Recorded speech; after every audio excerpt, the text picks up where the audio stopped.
then obviously whoever you're talking to has to subscribe to the same faith and culture. Not necessarily. Makes sense. Not necessarily. So okay, if you're not a Christian and we're doing a marriage counseling session with you, right? At some point we will ask you what authority beyond you would you listen to? Yes. Because there comes a point where both sides believe that they are reasonable in their view. Well, Christians would say at that point, I'm going to subscribe to Jesus, right? God, because I'll listen to his views on this because I'm supposed to be following his views in life. So that makes it easy to kind of, sometimes you have to bring the big stick out to tell people you need to shape up. Right. Now, if you think that you can carry on without a higher authority, well, kind of good luck to you, because when the worst part of you wants to come out, it's very hard. Because it's there. Yeah, it's very hard for that part of you to listen to reason.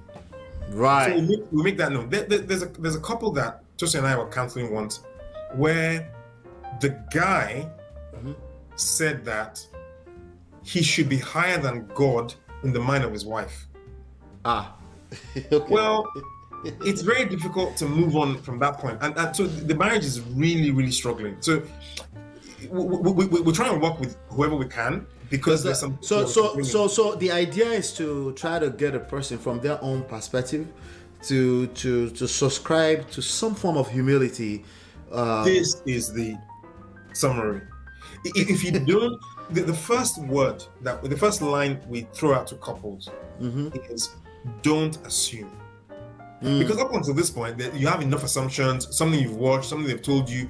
Yeah. When it comes to this other person, this woman or this man, all your assumptions, nobody's saying that they're not useful, but just have the humility to accept that some of it will be wrong for her or him. And if you are willing to accept that, you're probably going to have a better chance of making this thing work. If you don't accept that you may be wrong, you don't know anything yet, what will happen is that you will waste years fighting over trying to prove that you're right. Yes. And the other person just will not accept it. So you might as well get to the point where you say, because they're also right. Right. Exactly. You might as well get to the point where you say, I come in peace. This is what I think.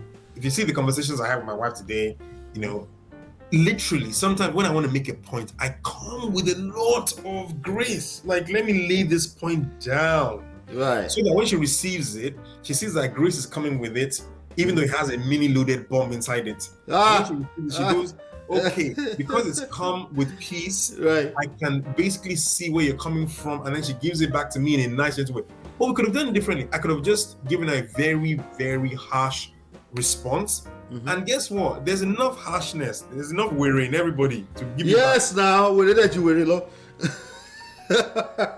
That's so true, man. So now tell me a personal story you don't have to be as transparent as you don't want to be, in your personal marriage that gave you that epiphany where you know that okay, I need to back down, because after all, Asha knows everything, right? Right.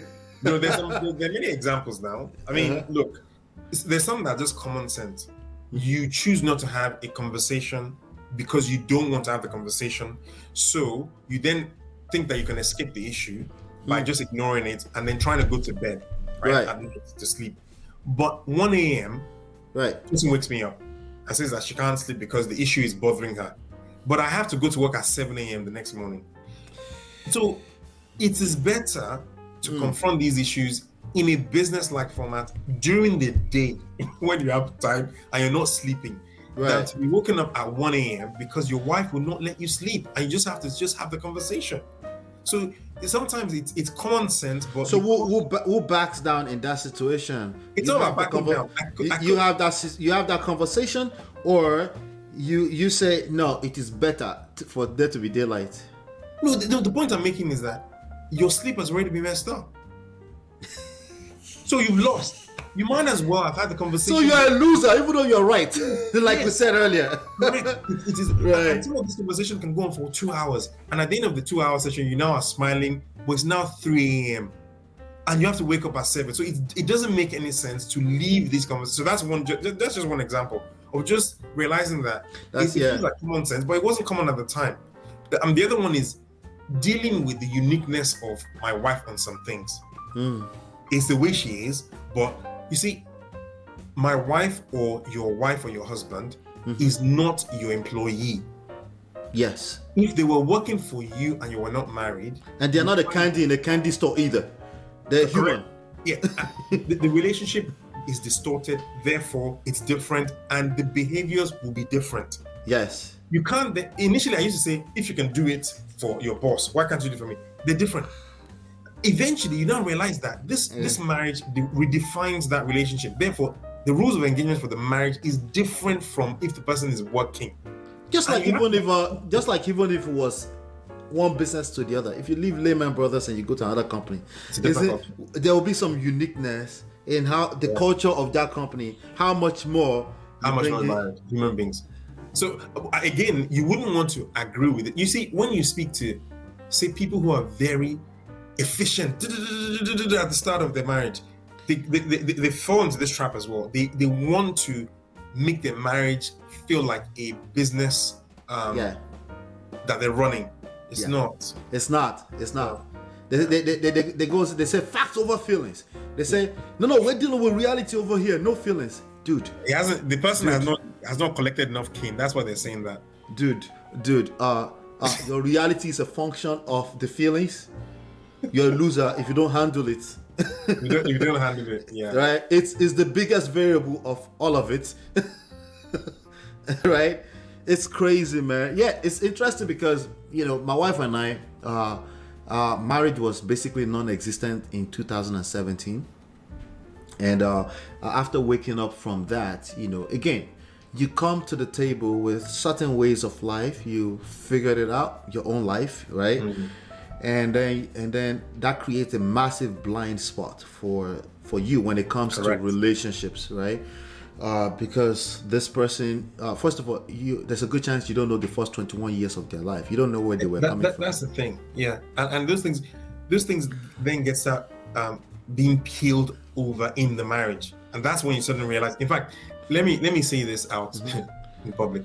Most people today, if they knew what their partners are really like in marriage, if they could go back and redo the list that got them to marry the person, they would question whether they would marry the person because they'll be looking for something better. Yes. That's what they would do. Yes. Whereas, so you almost would never marry if you knew what was coming. You would never marry. The other thing is that today, for me, I would say that myself, my wife, if you were to copy and paste the way we live in this marriage, it probably will be a bad suggestion for your marriage. Because we've worked out where the kinks are, and we've now found a way to kind of carry the weight. Yes. But the weight you're carrying is different. Yes. So some things that go around in this, if you come into the house, you will see that some things are just not acceptable culturally. That I do or that she does. But that's because it's the two of us, and we figured out a way to make it work.